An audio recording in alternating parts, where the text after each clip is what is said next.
বন্ধুরা, আমরা এই মুহূর্তে উপস্থিত আছি মুকসুদপুর উপজেলা সদরে, যেখানে আমি এখন একটা স্কুলের মধ্যে অবস্থান করছি।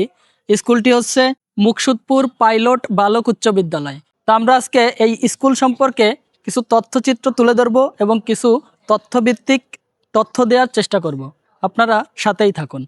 গোপালগঞ্জ জেলাধীন মুকসুদপুর উপজেলা সদরে অবস্থিত মুকসুদপুর পাইলট বালক উচ্চ বিদ্যালয়। বিদ্যালয়টি ১৯৩৮ সালে উপজেলার নামে স্থাপিত হয়ে অত্যন্ত অভিজ্ঞ শিক্ষক মণ্ডলী ও সুদক্ষ কার্যকরী কমিটির অক্লান্তিক প্রচেষ্টায় উপজেলার মধ্যে শীর্ষস্থান অধিকার করে আছে।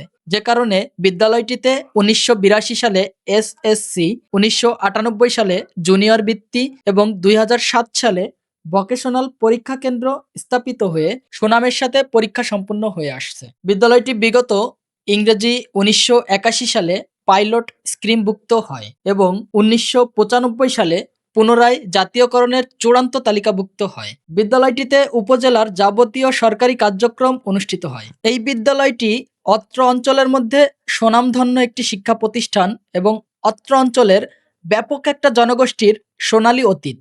উক্ত বিদ্যালয়ের সঙ্গে সংশ্লিষ্ট সকলের প্রতি রইল শ্রদ্ধা ও ভালোবাসা। এখানেই শেষ করছি। আল্লাহ হাফেজ।